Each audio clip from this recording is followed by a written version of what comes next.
નમસ્તે વિદ્યાર્થી મિત્રો, આપણે ચિતા સ્ટીયર ધોરણ 9માં પહેલો પાર્ટ છે ચિતા સ્ટીયર. એમાં પાર્ટ 1માં આપણે જોયું હતું કે પેલો ઈદી જે છે એ છેલ્લે પેલી માદા ચિતા જે છે પોતાના બચ્ચાને ગાઢ ઝાડીમાં સંતાડી અને પાણી પીવા માટે જાય છે કે તરત જ પોતાનો ભાલો અને નેટ લઈ અને ત્યાં ઘૂસી જાય છે. આ બે બચ્ચાઓને પકડે છે અને પછી વિચારે છે કે ભાઈ એક ગુલામ કરતાં બે ગુલામો સારા, એટલે એક બચ્ચા કરતાં બે બચ્ચા સારા. એટલે બે બચ્ચાને પકડી અને ઘસડીને બહાર લાવે છે અને પછી શું કરે છે, એક મોટા ટોપલાની નીચે સંતાડી દે છે. હવે સમજો જરા, એટલે હું એ ફરીથી વાંચું છું. He decided to follow cubs and steal one. From his experience, Idi knew that a cheetah never attacked a man. Therefore, it was safe to steal a cub. He followed a cheetah's family till evening. At the sunset, જ્યારે સૂર્ય આથમે છે, the mother cheetah hid her cubs in a thick bush and left for a stream. અને ઝરણા તરફ દોડે છે એમની માતા કે quickly તરત જ the hunter picked up his net and spear. પેલો શિકારી જે છે પોતાનો ભાલો અને નેટ ઉઠાવે છે and ran into bush, પેલી ઝાડીમાં ઘૂસી જાય છે. હી સો 2 ટાઇની કપ્સ, એને 2 નાના બચ્ચાઓ જોયા.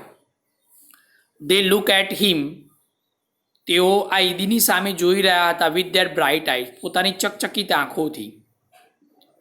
દે were too young to run away, તેઓ એટલા બધા નાના હતા કે દોડી શકે તેમ હતા નહીં. એટલે Idi threw the net over them, ઈદીએ એના ઉપર નેટ ફેંકી. And the cubs were caught, અને બચ્ચાઓ પકડાઈ ગયા. He needed only one cubs but he thought, પણ એને વિચાર્યું, ઇટ ઇઝ ઓલવેઝ બેટર, આ હંમેશા સારી બાબત છે, to have 2 slave instead of 1, એટલે કે એક ગુલામ કરતાં 2 ગુલામ વધુ સારા, એવું એને સમજ્યું. હવે હી ડ્રેગ ધેમ, આ 2 બચ્ચાઓને ઘસડીને બહાર લાવે છે, એની સાથે લાવે છે એને hide under a big basket, એક મોટા ટોપલાની નીચે સંતાડી દે છે. હવે આ બાજુ જુઓ જરા, the mother cheetah return after a while, પેલી માદા ચિત્તા જે છે એ થોડો સમય પછી આવે છે. She did not find her cubs, એને પોતાના બચ્ચાઓ મળતા નથી. એટલે સી લુક ઓલ અરાઉન્ડ, તેને આજુબાજુ બધી જ જગ્યાએ શોધી વળી. ફર્સ્ટ ઓફ ઓલ, પહેલાં તો સી બીકેમ એંગ્રી, પહેલાં તો તે ગુસ્સે થાય છે. એન્ડ જમ્પડ વાઇડલી, પહેલાં તો પોતે ગુસ્સે થાય છે અને પછી ગુસ્સાથી કૂદકા મારવાનું શરૂ કરે છે. સી સ્નિફેડ ઓલ અરાઉન્ડ, તે આજુબાજુ સૂંઘી વળે છે. બટ અલાસ, પણ દુઃખની વાત એ હતી, she could not find her dear babies, પણ એના વહાલા બાળકો જે છે બચ્ચાઓ એને મળ્યા નહીં. એટ લાસ્ટ, છેવટે, સી બીકેમ સેડ, પોતે દુઃખી થઈ. એન્ડ સ્ટાર્ટેડ ક્રાઇંગ, અને રડવાનું શું કર્યું ભાઈ, શરૂ કર્યું. સી ક્રાઇડ એન્ડ ક્રાઇડ, તેને રડ્યા જ કર્યું. ફોર ધ હોલ નાઇટ, આખી રાત સુધી એને રડ્યા જ કર્યું. ટિલ ધ નેક્સ્ટ ઇવનિંગ, બીજે સુધી આખી રાત તો રડી, પણ બીજા સાંજ સુધી, આખી રાત અને બીજું આખો સવાર સુધી, સવારથી માંડીને સાંજ સુધી એને રડ્યા જ કર્યું. હવે સમજો આગળ છે, C cried and cried until Har tears, તેને રડ્યા જ કર્યું અન્ટિલ હર ટીયર્સ, કે એના આંસુઓ જે છે મેડ ડાર્ક સ્ટેઇન ડાઉન હર ચીક્સ, કે જ્યાં સુધી એના ગાલ ઉપર એના આંસુઓ કાળા ડાઘ ન પડી જાય ત્યાં સુધી એને રડ્યા જ કર્યું. સી વોઝ સ્ટીલ વીપિંગ, તેણીની હજી સુધી રડ્યા કરે છે.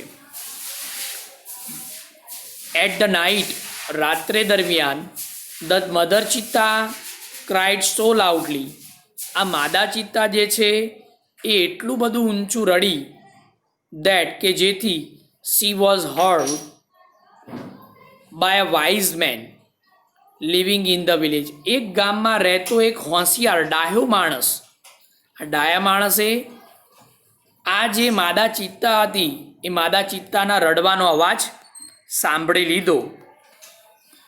ધ ઓલ્ડ મેન અન્ડરસ્ટુડ, પેલો વૃદ્ધ માણસ સમજી ગયો વોટ હેડ હેપન, શું બન્યું હતું, એટલે કે આ ચિત્તા સાથે શું થયું હતું એ માણસ સમજી ગયો. હી ઇમિજિએટલી, તેને તરત જ ટૂંક હી સ્ટ્રોંગ ક્લબ, એને તરત જ પોતાની મજબૂત લાકડી ઘરમાંથી લીધી and came out of his hurt, અને એની ઝૂંપડીમાંથી પોતે બહાર આવ્યો. This old man Sanno was very wise, આ વૃદ્ધ માણસ બીજું કોઈ નહીં પણ શું નામ હતું, સન્નો, એ ખૂબ જ હોશિયાર માણસ હતો. હી લવડ એનિમલ્સ, તે પ્રાણીઓને પ્રેમ કરતો હતો. એન્ડ ન્યૂ ઓલ એબાઉટ ધેમ, અને પ્રાણીઓ વિશે બધું જ જાણતો હતો, એટલે પ્રાણીઓ વિશે બધી જ ખ્યાલ હતી. When Sanno found out hidden cubs, જ્યારે સન્નોએ સંતાડેલા બચ્ચાને શોધી કાઢ્યા તો હી ન્યૂ ધેટ, એને જાણી લીધું કે ઇટ વોઝ ઈદીઝ વિકિડ આઈડિયા, આ ઈદીના ખરાબ દુષ્ટ વિચારો હતા એવું ઈદીએ જાણી લીધું. ઈદીના ખરાબ વિચારો હતા એવું સન્નોએ જાણી લીધું. એટલે he got angry with Idi, એને ઈદી સામે ગુસ્સે થયો. He rushed to the hut and shouted, તે ઈદીના ઝૂંપડીમાં ધસી આવ્યો, દોડી ગયો. એન્ડ સાઉટેડ, અને ચિલ્લાઈને કહ્યું આઈ હેટ યુ ઈદી, ઈદી હું તને ધિક્કારું છું. Everybody of our tribe will hate you, everybody of our tribe will hate you, અમારા સમુદાયના બધા જ લોકો, ટ્રાઇબ એટલે સમુદાય, આપણા સમુદાયના બધા જ લોકો તને ધિક્કારશે. બિકોઝ, કારણ કે you are lazy and wicked too, તું આળસુ અને દૃષ્ટ છે, તારા વિચારો ખરાબ છે. વી નો ધેટ, અમે જાણીએ છીએ, આપણે જાણીએ છીએ અ હન્ટર મસ્ટ હન્ટ, કે શિકારીએ શિકાર કરવો જોઈએ જ. વિથ હિઝ ઓન સ્ટ્રેન્થ, પોતાની શક્તિ એન્ડ સ્કિલ, અને આવડતથી શિકારીએ શિકાર કરવો જોઈએ. બટ, પણ you are a lazy hunter, પણ તું એક આળસુ શિકારી છે. યુ આર અ થીપ, તું ચોર છે.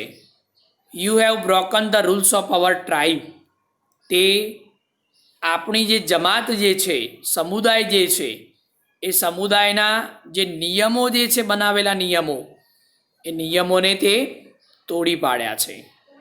You have brought dishonour to the whole tribe, તે આખી જમાતને ડિસઓનર, અપમાનિત કર્યું છે. આવું સન્નોએ અને બીજા બધા પરિવારના સમુદાયના સભ્યોએ ઈદી સાથે ચર્ચા કરી. હવે જો જરા, all the members of the hunter tribe got together, આ જુલુ હન્ટરના બધા જ સભ્યો જે છે એ ભેગા થયા. દે ડિસાઇડેડ, તેઓએ નક્કી કરી ટુ ડ્રાઈવ અવે એટલે હાંકી કાઢવું, કાઢી મૂકવું. ઈદીને કાઢી મૂકવો from their village forever, પોતાના ગામમાંથી ઈદીને હંમેશા માટે કાઢી મૂકવો.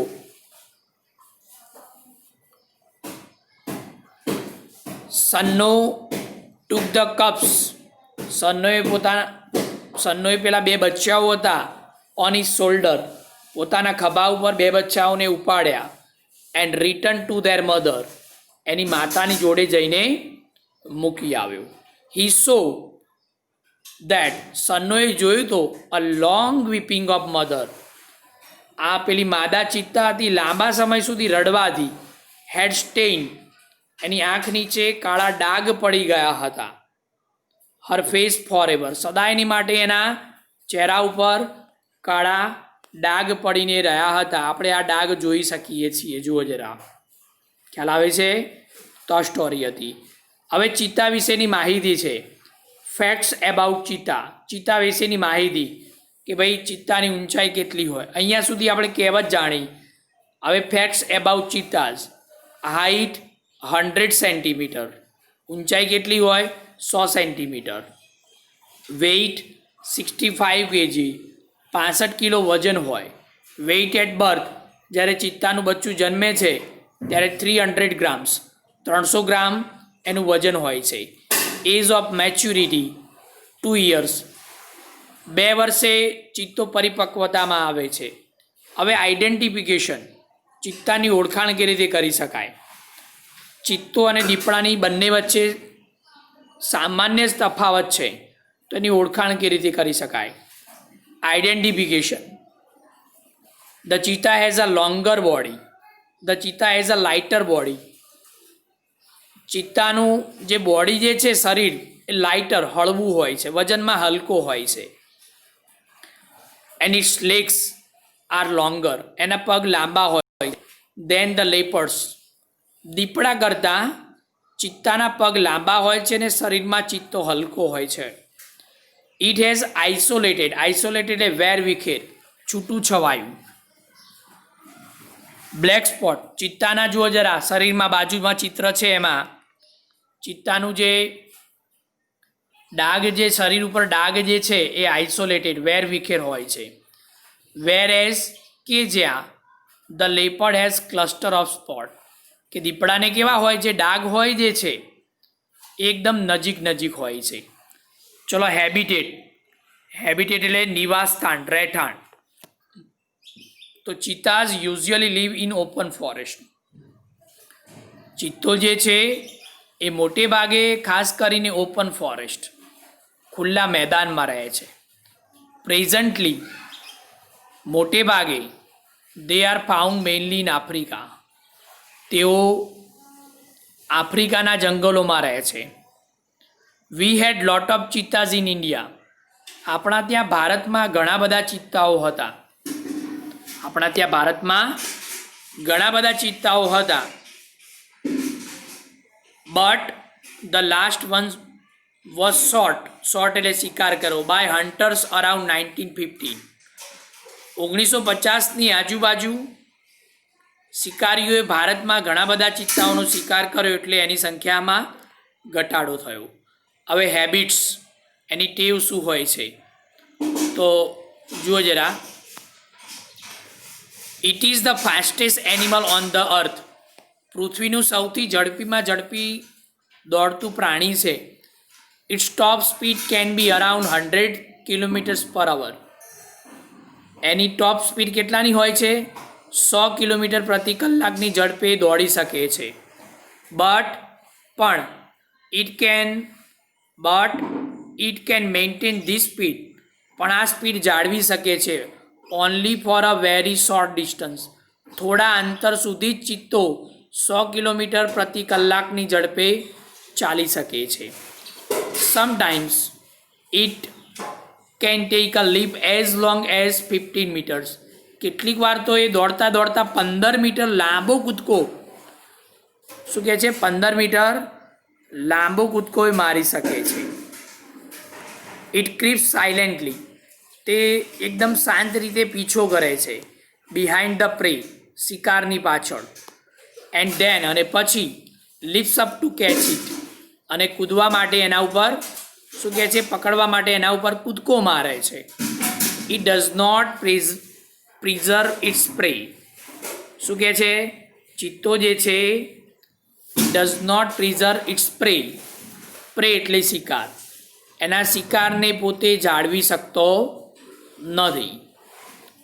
ધીસ સમટાઇમ્સ, અને આના લીધે કોઈક વાર કોઝ ડેથ ઓફ કપ્સ, બચ્ચાઓની મૃત્યુ થાય છે. એટલે કે જે શિકાર કર્યો છે શિકારને સારી રીતે જાળવી શકતો નથી, જેથી બચ્ચાઓને ખોરાક મળતો નથી અને ખોરાક ન મળવાના લીધે કેટલીક વાર બચ્ચાઓનું મૃત્યુ થાય છે અને યંગ ચિત્તાસ અને યુવાન ચિત્તાઓનું પણ મૃત્યુ થાય છે.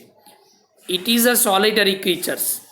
આ એકલવાયુ જીવતું પ્રાણી છે, એટલે એકલું જ જીવે.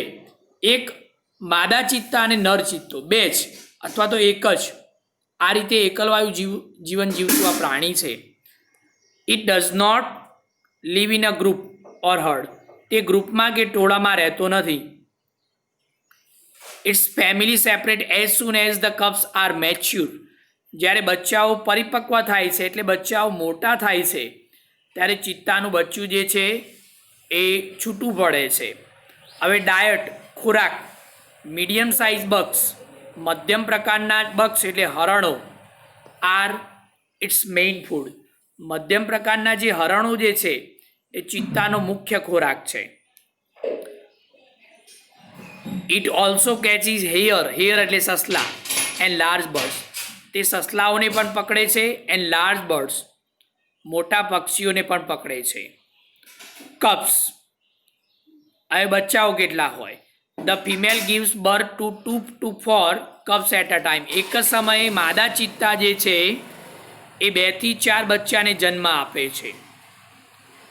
દે are very beautiful with long silver grey ફર.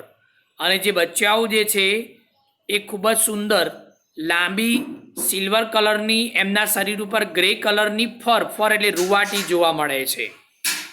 શું કહે છે? સુંદર લાંબા સિલ્વર ગ્રે કલરની રૂવાટી એમના બચ્ચાના શરીર ઉપર જોવા મળે છે. The mother call them. માદા જે છે બચ્ચાને બોલાવે છે by giving a high pitch whistle like a bird. પક્ષીની જેમ લાંબી તીક્ષ્ણ સિસોટી વગાડી અને પોતાને બચ્ચાને દૂરથી આ માદા ચિત્તા પોતાના બચ્ચાને બોલાવે છે.